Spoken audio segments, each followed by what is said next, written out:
Hi friends, good afternoon. Friends, जो हमने अपनी करंट अफेयर की श्रृंखला स्टार्ट की है उसके अंतर्गत हमने जनवरी माह के 2 वीडियोस कर लिए हैं। उन 2 वीडियोस में मैंने आपको 80 क्वेश्चन दे दिए हैं और मैंने आपको बताया था कि एक इसका 3rd वीडियो और बनेगा। तो इसमें 3rd वीडियो में हमारे कुछ क्वेश्चंस और शामिल हैं। ये आपको कुल 105 क्वेश्चंस हो जाएंगे और इसी वीडियो के साथ में जनवरी माह के मुख्य करंट अफेयर्स आपके कंप्लीट हो जाएंगे। उसके बाद जब मुझे टाइम मिलेगा तो मैं उसमें फरवरी माह को इंक्लूड कर दूंगा, शामिल कर देंगे उसे, ठीक है नहीं। और फ्रेंड्स, जो मैं ये करंट अफेयर्स के वीडियो डाल रहा हूँ, नीचे मैं डिस्क्रिप्शन में मैंने अपने टेलीग्राम का लिंक दिया हुआ, उसको ज्वाइन कर लेंगे। वहाँ पर आपको सभी के PDF क्रमबद्ध तरीके से मिल जाएंगी, ठीक है। आइए इसी के साथ अब हम स्टार्ट करते हैं। अभी तक हम अपने 80 क्वेश्चंस कर चुके हैं और ये हमारा 81st क्वेश्चन है, यानी 81वां क्वेश्चन है। देखते हैं क्या बोल रहा है। 81वां क्वेश्चन बोल रहा है हमारा, वर्ल्ड गोल्ड आउटलुक 2020।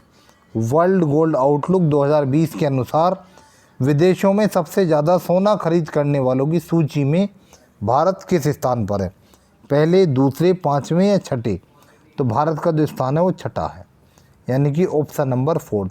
सारे बहुत इम्पोर्टेंट हैं, प्लीज़ ध्यान से पढ़ लेंगे इन्हें, ठीक है। जानते हैं इसके बारे में। देखो ऑप्शन नंबर 4, ये है रिपोर्ट वर्ल्ड गोल्ड काउंसिल। किसके द्वारा? वर्ल्ड गोल्ड काउंसिल द्वारा जारी की जाती है।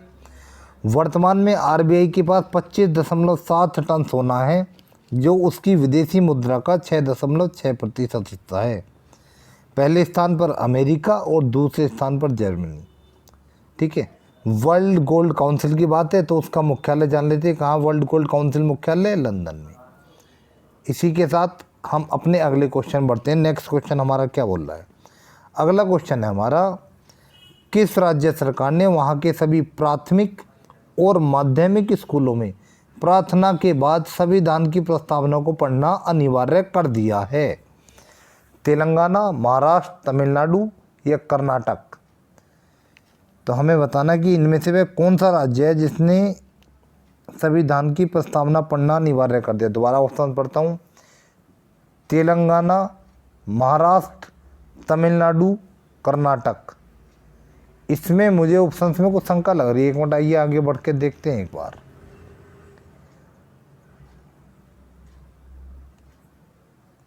ऑप्शन नंबर 2 महाराष्ट्र है। यहाँ सही है, महाराष्ट्र। संविधान की प्रस्तावना को पढ़ना जो अनिवार्य किया है ये महाराष्ट्र ने किया है। मुझे शंका इसलिए लग रही थी, वो क्वेश्चन आपका आने वाला है, उसमें किस राज्य की विधानसभा भंग वगैरह की गई उसका था, तो मुझे लगा शायद वो आंध्र प्रदेश था। ठीक है, कोई दिक्कत नहीं, कंफ्यूज नहीं होंगे। इसका आंसर हमारा ऑप्शन नंबर 2 है। तो मुझे इसमें थोड़ा कन्फ्यूज़न हो गया था। No any problem, don't mind it. Now let's come on to our next question. देखो ऑप्शन नंबर 2 हमारा आंसर हो गया है। फिर आगे जानते हैं क्या बोल रहा है। यह फैसला 26 जनवरी 2020 को कार्यक्रम संविधान की संप्रभुता सभी के लिए सार्वजनिक हित के माध्यम से लागू किया गया। ठीक है, यह फैसला 26 जनवरी 2020 को लागू किया गया। नेक्स्ट अगला क्वेश्चन हमारा बोल रहा है, कृषि भूमि को पट्टे पर देने की नीति तैयार करने वाला देश का पहला राज्य कौन सा बन गया है? झारखंड, हरियाणा, उत्तराखंड या हिमाचल प्रदेश? तो ये जो पहला राज्य है ये बना है उत्तराखंड। इसका मतलब क्या है ये जानते हैं। Let's know the meaning of this question. यानी कि ऑप्शन नंबर 3 तो हमारा आंसर है। देखो, किसानों द्वारा 3 साल के लिए भूमि लीज पर देने के एवज में किसानों को भूमि का किराया दिया जाएगा। सिंपल, ठीक है नहीं, पट्टे पे जैसे देते हैं सिंपली भूमि। अब कोई भी संस्था, कंपनी या NGO 30 साल के लिए अधिकतम 30 एकड़ कृषि भूमि को पट्टे पर ले सकती है। विशेष परिस्थितियों में अधिक भूमि लेने का प्रावधान भी किया गया है। सिंपल, इतने सिंपल शब्दों में मैंने इसको लिख दिया है कि आपको कोई दिक्कत आने वाली इसमें है नहीं। ठीक है, इसी के साथ हम अपने अगले क्वेश्चन बढ़ेंगे। पहले मैं इसको थोड़ा ऊपर कर देता हूँ, यहाँ पे डिस्टर्ब कर रहा है। देखो अगला क्वेश्चन हमारा क्या बोल रहा है। नेक्स्ट क्वेश्चन है हमारा, ICC player of the year 2019 का अवार्ड किसने जीता? महेंद्र सिंह धोनी, रोहित शर्मा, विराट कोहली या सुरेश रैना? तो जो ये ICC player of the year 2019 का अवार्ड जीता, ये आपका रोहित शर्मा ने जीता, यानी कि ऑप्शन नंबर सेकंड हो गया हमारा आंसर। आइए इसके बारे में और जानते हैं। ऑप्शन नंबर सेकंड तो हमारा आंसर हो चुका है। देखो, रोहित ने 2019 में 1490 रन बनाए, वर्ल्ड कप के 9 मैचों में 5 शतकों के साथ 648 रन बनाए। ठीक है, सिंपल। अब देखो, जब ये जाना तो ये भी जानेंगे। ICC best 2020 performer of the year 2019, तो ये थे आपके दीपक चाहर। दीपक चाहर ने नवंबर में बांग्लादेश के खिलाफ 2020 मैच में 7 रन देकर हैट्रिक सहित कुल 6 विकेट झटके भारत की ओर से 2020 इंटरनेशनल में हैट्रिक लेने वाले पहले गेंदबाज बने। सिंपल, बिल्कुल ठीक है। फिर आप आगे देखते हैं, आईसीसी सर्वश्रेष्ठ test cricketer of the year 2019, तो ये हैं आपके वेट कमिंस। वेट कमिंस कहाँ के हैं? ऑस्ट्रेलिया के। इनका तो कोई बताने की जरूरत नहीं है, तो अपने भारतीय हैं दोनों, सही है नहीं। ये वेट कमिंस हैं, ऑस्ट्रेलिया के हैं। देखते हैं, वेट कमिंस ने पिछले वर्ष 59 विकेट लिए। इसी शानदार प्रदर्शन के बूते 2020 में सबसे महंगे खिलाड़ी रही। कोलकाता ने इन्हें 15.50 करोड़ की राशि में खरीदा, जो आईपीएल इतिहास में किसी भी विदेशी खिलाड़ी पर लगी सबसे ज़्यादा बोली है। सिंपल क्वेश्चन, ठीक है। आगे बढ़ते हैं, अगला क्वेश्चन हमारा क्वेश्चन नंबर 85 क्या बोल रहा है। देखो, इसरो ने अंतरिक्ष मिशन पर भेजे जाने वाले भारत के पहले ह्यूमैनॉइड मतलब कि मानव की तरह रोबोट, ठीक है, ह्यूमैनॉइड रोबोट को तैयार किया। इसका क्या नाम है? व्योम मित्र, अंतरिक्ष मित्र, रात्रि मित्र या मानव मित्र? तो जो ह्यूमैनॉइड रोबोट तैयार किया है, इसका आपका नाम है व्योम मित्र, ठीक है। आइए आगे देखते हैं। अब ये व्योम मित्र की जो बात है, तो व्योम मित्र का मतलब है friend in the sky. Friend in the sky मतलब कि देखो, इसका नाम संस्कृत के 2 शब्द व्योम और मित्र से बना है। व्योम का मतलब होता है अंतरिक्ष, मित्र का मतलब होता है दोस्त। तो व्योम मित्र का क्या मतलब हो गया? Friend in the sky. यह अंतरिक्ष यात्रियों से बातचीत करने, उन्हें पहचानने और उनकी बातों के जवाब देने में सक्षम है। सिंपल, रोबोट है, रोबोट का यही तो वर्क होता है। इसी के साथ हम अपने अगले क्वेश्चन पे आते हैं। अगला क्वेश्चन हमारा क्या बोल रहा है, देखो। नेक्स्ट क्वेश्चन है हमारा, आईसीसी अंडर 19 क्रिकेट विश्व कप 2020 किसने जीता? बहुत इंपॉर्टेंट। 2020 में प्रतियोगिताएं हुई ही कहाँ पाई हैं, तो जो हुई हैं वो तो बहुत इंपॉर्टेंट रहने वाली हैं, सही है नहीं।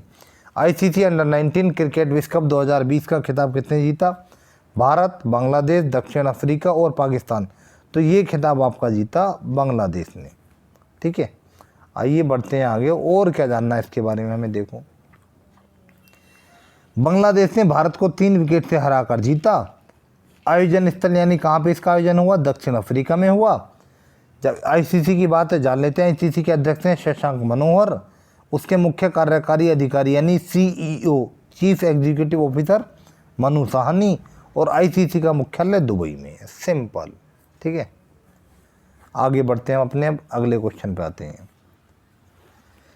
WTA इंटरनेशनल टेनिस टूर्नामेंट 2020 में महिला डबल्स का खिताब किसने जीता?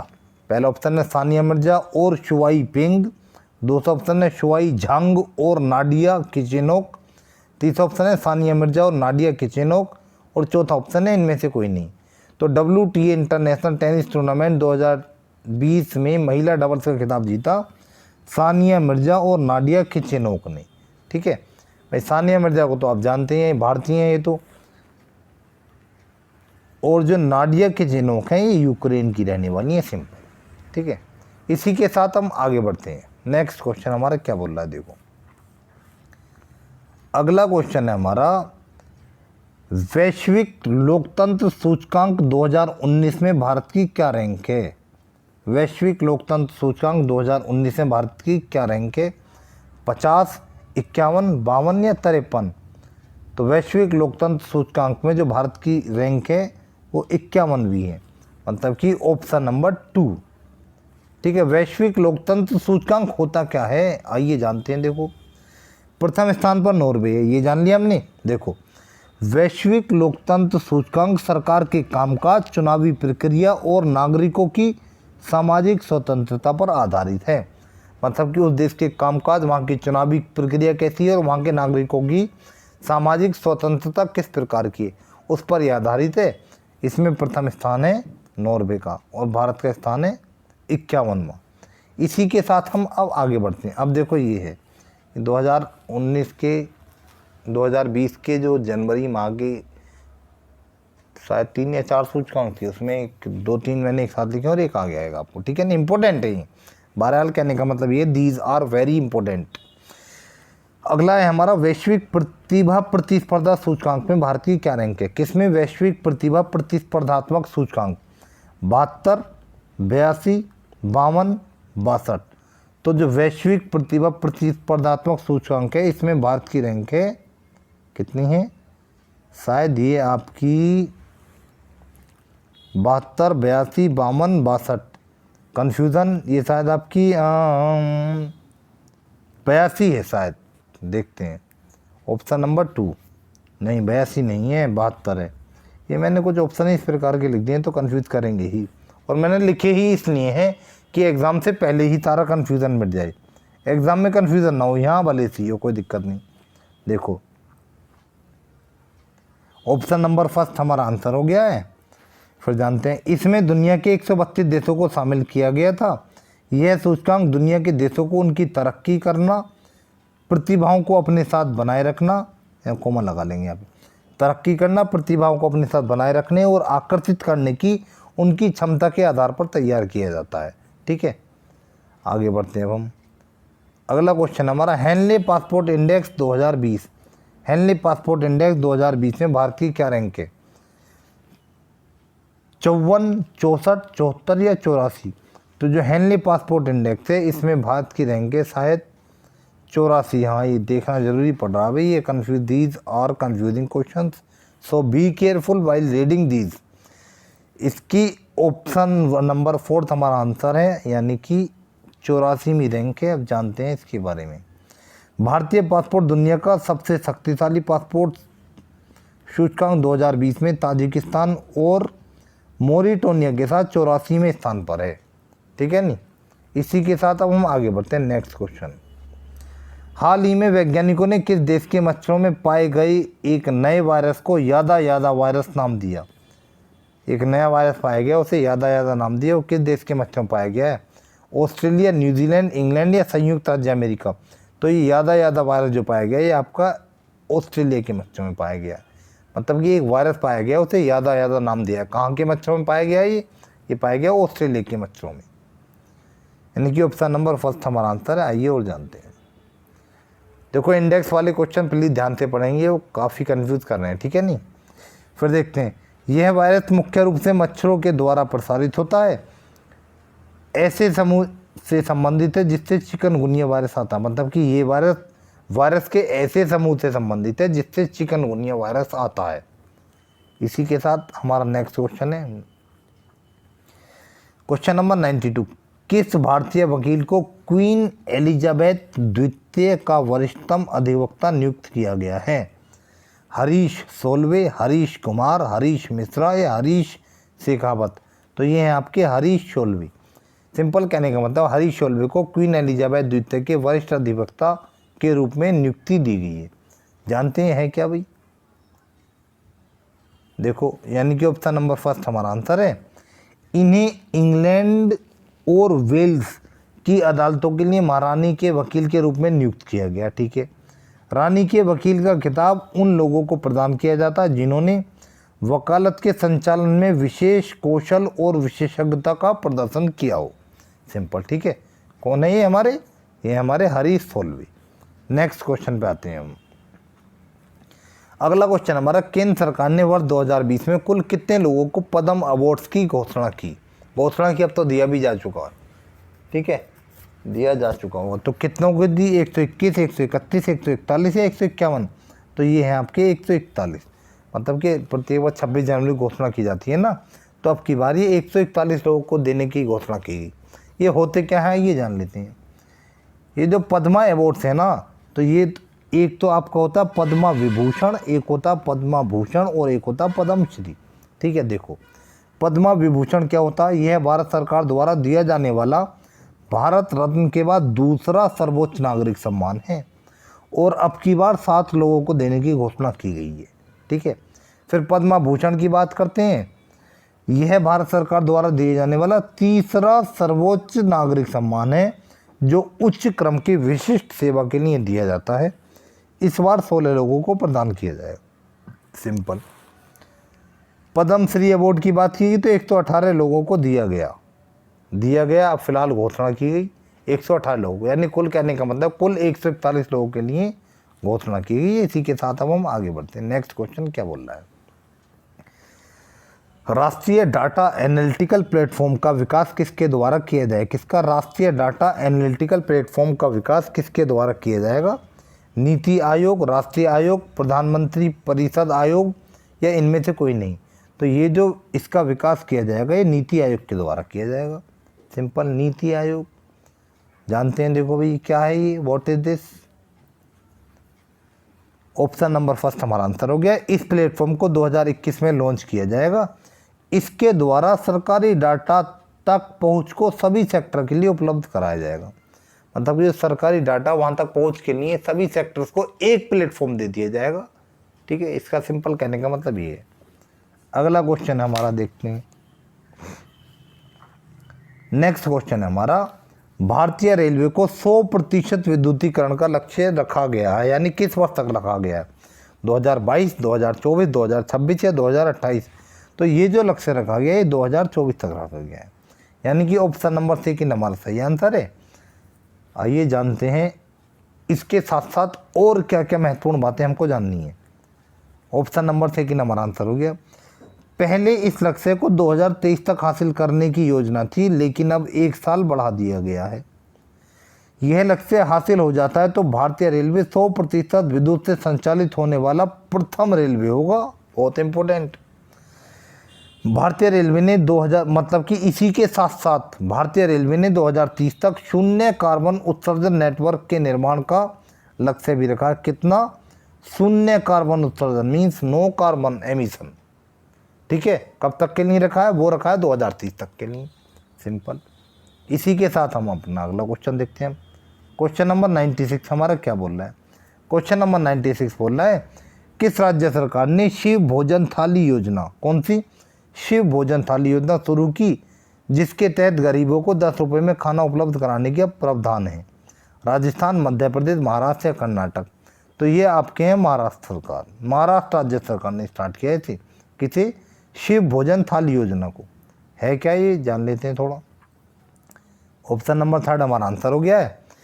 इसका आरंभ 71वें गणतंत्र दिवस के अवसर पर किया गया और इसके तहत महाराष्ट्र के सभी जिला मुख्यालयों में कम से कम एक शिव भोजन कैंटीन शुरू की गई है। प्रत्येक जिला मुख्यालय में कम से कम एक कैंटीन तो शुरू की ही गई है। ठीक है ना, ये मतलब है इसका। आगे चलते हैं। नेक्स्ट क्वेश्चन हमारा क्वेश्चन नंबर 87 देखते हैं। क्वेश्चन नंबर 87 हमारा क्या बोल रहा है? देखो, किस राज्य सरकार की कैबिनेट ने वहाँ की विधान परिषद को समाप्त करने के लिए मंजूरी दी है? सिंपल, ये वाले इसमें और उसमें कन्फ्यूजन होता, नो डाउट। तो वह कौन सी राज्य सरकार की कैबिनेट है जिसने वहाँ की विधान परिषद को ही समाप्त करने की मंजूरी दे दी? तेलंगाना, असम, त्रिपुरा या आंध्र प्रदेश? तो ये आपके राज्य का नाम है आंध्र प्रदेश।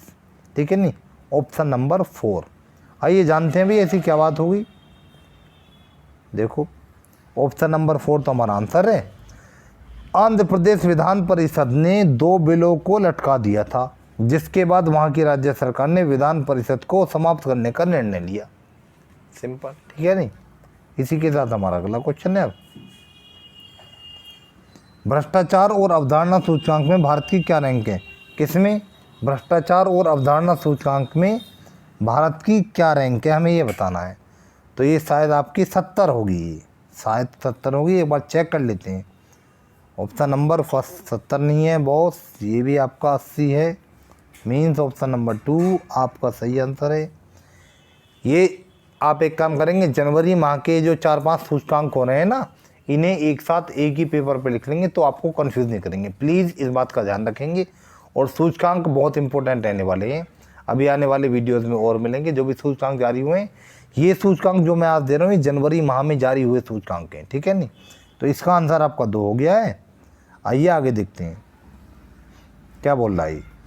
भारत इस बार 2 पायदान फिसल गया, 2018 में वह 78वें पायदान पे था। सही है। इस सूचकांक को ट्रांसपेरेंसी इंटरनेशनल ने दावोस में आयोजित विश्व आर्थिक मंच की सालाना बैठक के दौरान जारी किया। जो लास्ट वीडियो में हमने पढ़ा था, विश्व आर्थिक मंच की जो बैठक हुई थी, कहाँ हुई थी? दावोस हुई थी। वहीं पर ट्रांसपेरेंसी इंटरनेशनल ने इस सूचकांक को जारी किया। ठीक है, भारत की बात है, जान लेते हैं अब। डेनमार्क और न्यूजीलैंड प्रथम स्थान पे रहे। प्रथम स्थान किसका रहा? डेनमार्क और न्यूजीलैंड का।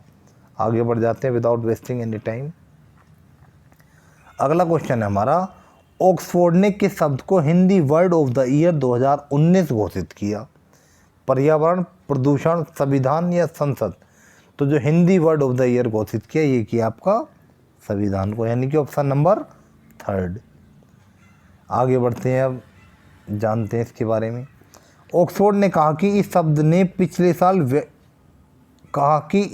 पिछले साल व्यापक स्तर पर अपनी ओर ध्यान खींचा है। कैसे खींचा है? देखो, जम्मू कश्मीर से अनुच्छेद 370 हटाने के बाद इस शब्द की चर्चा ज़्यादा हुई। सिंपल, ठीक है नहीं। वर्ष 2019 का English word of the year, Hindi word of the year तो हमारा ये हो गया। English word of the year हमारा क्या था? Climate emergency. दोनों इंपॉर्टेंट है, ध्यान से पढ़ लेंगे, ठीक है नहीं।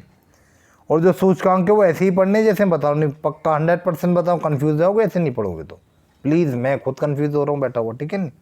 उनको एक ही पेज पे लिख लेंगे। जनवरी माह के हैं और जितना भी पॉसिबल होगा मैं जल्दी जल्दी ट्राई करूँगा करंट करने की, लेकिन जो वीडियोस आती रहेंगी उनमें सूचकांक होंगे, उन्हें एक पेज पर अलग लिखते रहेंगी, तो याद करने में थोड़े आसान नहीं। देखते हैं अगला क्वेश्चन हमारा क्या बोल रहा है। नेक्स्ट क्वेश्चन हमारा, भारत में पहली बार पानी के नीचे मेट्रो सुरंग का किस नदी पर निर्माण किया जा रहा है? ब्रह्मपुत्र, कावेरी, हुगली या यमुना? तो इस नदी का नाम है आपका हुगली नदी। कहाँ किया जा रहा है? ये हुगली नदी पर किया जा रहा है, यानी कि ऑप्शन नंबर 3 हमारा आंसर है। आइए और जानते हैं। यह सुरंग नदी के जल स्तर से 100 फुट नीचे है और इसकी कुल लंबाई 520 मीटर है। इसकी कुल लंबाई कितनी है? इसकी कुल लंबाई 520 मीटर है। इसी के साथ अब हम आगे बढ़ते हैं। अगला क्वेश्चन है हमारा क्वेश्चन नंबर 101। मशहूर खिलाड़ी कोबी ब्रायंट की हेलीकॉप्टर दुर्घटना में 26 जनवरी 2020 को अमेरिका में मौत हो गई। वे किस खेल से जुड़े थे? बहुत इंपॉर्टेंट। बास्केटबॉल, फुटबॉल, वॉलीबॉल या टेनिस? तो ये आपके बास्केटबॉल के खिलाड़ी थे। कौन? कोबी ब्रायंट, जिनकी हेलीकॉप्टर दुर्घटना में मौत हो गई। इनके बारे में थोड़ा सा और जान लेते हैं। ऑप्शन नंबर 1 हमारा आंसर हो गया है। ये 41 वर्ष के थे और इन्हें ब्लैक मांबा के नाम से भी जाना जाता था। सही है। इनके साथ इनकी 13 वर्षीय बेटी गियानी की भी मौत हो गई थी। सिंपल। आगे बढ़ते हैं। क्वेश्चन क्या बोल रहा है नेक्स्ट हमारा।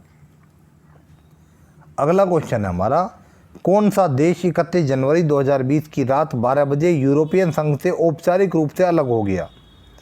फिनलैंड, ब्रिटेन, इटली या फ्रांस? तो ये जो देश का नाम है, ये देश है आपका ब्रिटेन। ठीक है, कहने का मतलब है 31 जनवरी 2020 की रात 12 बजे ब्रिटेन औपचारिक रूप से यूनियन संघ से अलग हो गया है। आइए और क्या जानना है इसके बारे में देखो। ऑप्शन नंबर 2 हमारा सही आंसर है। ब्रिटेन 31 दिसंबर 2020 तक परिवर्तन अवधि में रहेगा, मतलब कि चाहे तो खुद को परिवर्तन कर सकता है, तथा यूरोपीय संघ के नियमों का पालन करेगा। कब तक? 31 दिसंबर 2020 तक। आगे बढ़ते हैं। अगला क्वेश्चन हमारा क्वेश्चन नंबर 103। भारत सरकार और असम सरकार ने 27 जनवरी 2020 को किस जनजातीय समूह के साथ त्रिपक्षीय समझौते पर हस्ताक्षर किए? बोडो, मुंडा, गोंड या खासी?